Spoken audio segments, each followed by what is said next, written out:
প্রিয় বন্ধুরা, আজকে আমরা একটা নতুন কাজ শিখব মাইক্রোসফট এক্সেলে। যেটা হলো কোনো রো এর মাঝখানে একাধিক ব্ল্যাঙ্ক রো তৈরি করা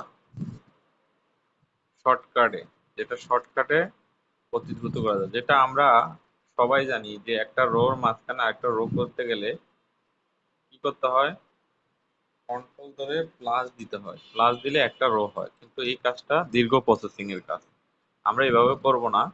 আমরা যেটা করব, একসাথে সবগুলা রো ক্রিয়েট করব। দেখেন তাহলে কাজটি কিভাবে করি দেখেন। এখানে আপনাকে প্রথমে সিরিয়াল টানতে হবে, 1 2 এভাবে ধরে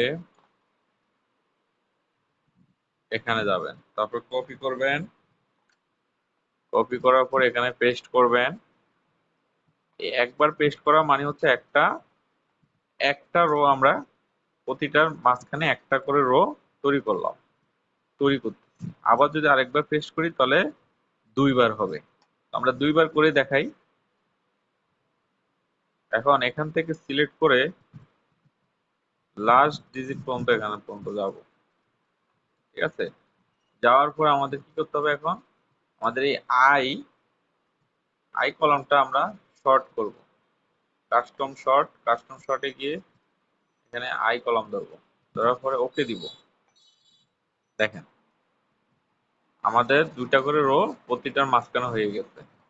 তো এভাবে আমরা মাইক্রোসফট এক্সেলে কোনো লেখার মাঝখানে ব্ল্যাঙ্ক রো অতি শর্টকাটে করতে পারি। তো বন্ধুরা, যদি আমার ভিডিওটা আপনাদের ভালো লেগে থাকে, আমার চ্যানেলটি সাবস্ক্রাইব করবেন এবং নতুন নতুন ভিডিও পাওয়ার জন্য